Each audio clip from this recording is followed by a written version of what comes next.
तो हेलो दोस्तों, हमारे चैनल हॉन्टेड टेल्स में आप सबका फिर से स्वागत है। और आज की हमारी कहानी फिल्म इनकेंटेशन से इंस्पायर्ड है। दोस्तों, क्या हो अगर आपके साथ एक ऐसा दुर्भाग्य जुड़ जाए जो आपको सिर्फ मौत के अंतिम रास्ते पर ही ले जाकर माने। तो आइए कहानी की शुरुआत करते हैं।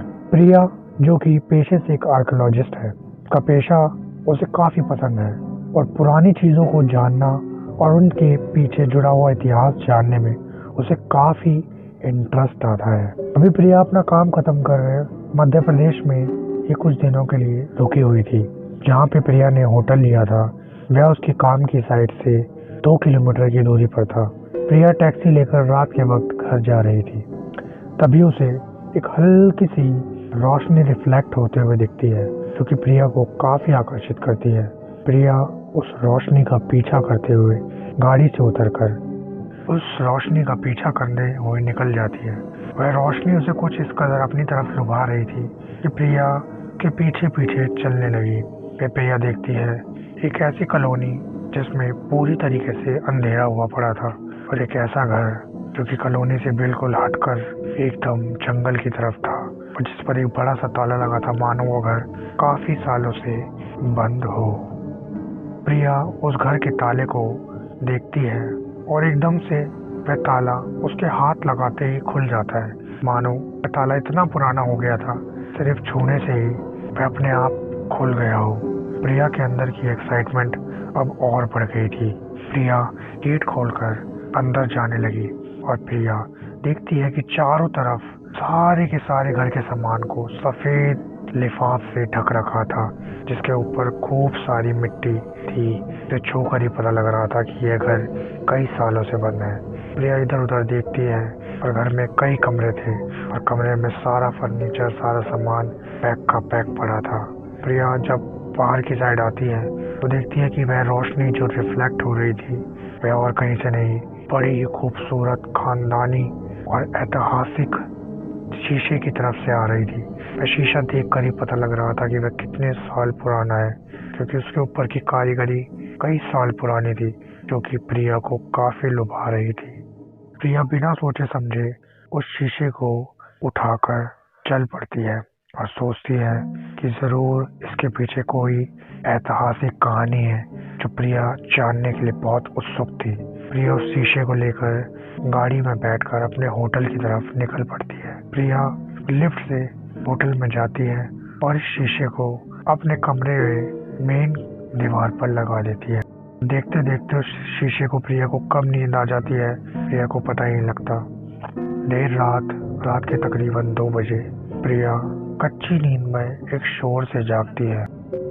प्रिया कुछ अजीबोगरीब आवाज सुनती है। जब आँख खोलकर प्रिया सामने देखती है तो वही टैक्सी ड्राइवर जो प्रिया को उस घर तक लेकर गया था और उस घर से यहाँ तक लेके आया था, अपने सर को जोर जोर से जमीन में उस शीशे के नीचे पीट रहा था।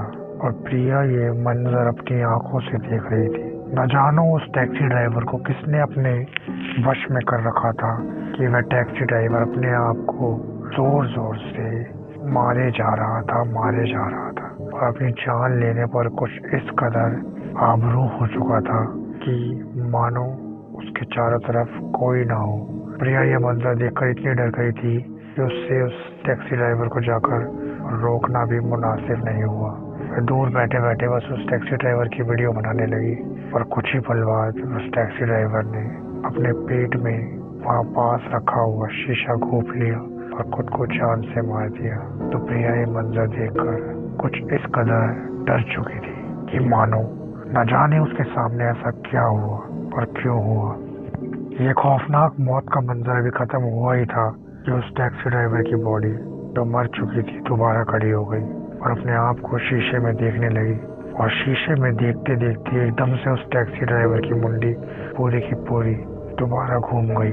तो प्रिया उस कमरे से भागकर लिफ्ट में नीचे की ओर जाती है और नीचे पहुंच जाती है। नीचे वॉचमैन के अलावा पूरी बिल्डिंग में कोई भी नहीं था। वह वॉचमैन को हाथ देकर बोलती है कि भैया मेरे रूम में कुछ हो गया, भैया बचाओ भैया। अभी तक वॉचमैन बिल्कुल ठीक था, पर तभी प्रिया उसको छूती है और उसे अपने आप को बचाने के लिए कहती है। उसके छूते ही वॉचमैन कुछ इस कदर जमीन पे गिरता है और फड़फड़ाता हुआ दम तोड़ देता है।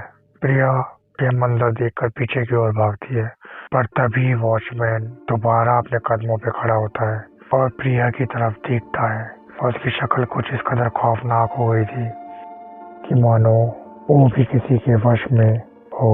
सिर्फ मात्र प्रिया के छूने से वह वॉचमैन जो अब तक ठीक था, वह भी एकदम एक राक्षस और एक जानवर की तरह दिखने लगा था जो अपने ही कंट्रोल में नहीं था और वह प्रिया के पीछे भागने लगा।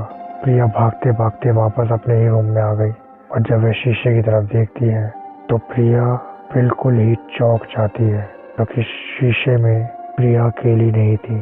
प्रिया के शरीर पर कई प्रकार के अलग अलग लोग बैठे हुए थे, जो कुछ उसके हाथों को चबा रहे थे, तो कुछ उसके कानों को चबा रहे थे, कुछ उसके बालों को खींच रहे थे, तो कुछ उसकी आंखों को नोच रहे थे। और इसी के साथ साथ जब गेट खुलता है तो वॉचमैन और वो टैक्सी ड्राइवर भी उसी शीशे में सुप्रिया को अपने आप को नोचते हुए और खाते हुए दिखते हैं। अगली सुबह जब पुलिस उस बिल्डिंग में आती है तो सुप्रिया के कमरे का गेट खोलकर देखती है तो वह देखकर चौंक जाती है कि उसी शीशे के पास पूरी तरह से मरी पड़ी हुई थी। चारों तरफ कई तरह के शीशे के टुकड़े थे, पर वह शीशा जो प्रिया लेकर आई थी वह एकदम ठीक था। कहानी के अंत में एक पुलिस वाला उस शीशे को अपने साथ ले जाता है और यहाँ से प्रिया के साथ जो दुर्भाग्य और मौत का खेल खत्म हुआ था वह अब फिर से शुरू हो गया, क्योंकि इस शीशे में कुछ ऐसी रूहानी ताकतें थी जो आपको दुर्भाग्य से जोड़ देती है, जो आपसे जुड़े हर इंसान मौत के घाट उतारती है। सो दोस्तों, ये थी हमारी आज की कहानी। अगर ये कहानी आपको पसंद आई हो तो हमारे चैनल को सब्सक्राइब करें, इस वीडियो को लाइक करें, और अगर आपने अभी तक इनकैंटेशन मूवी नहीं देखी है तो उसका लिंक आपको डिस्क्रिप्शन में मिल जाएगा, ज़रूर देखिए। और ऐसे ही कुछ खौफनाक कहानियाँ सुनने के लिए हमारे चैनल से जुड़े रहें। मिलते हैं अगली वीडियो में।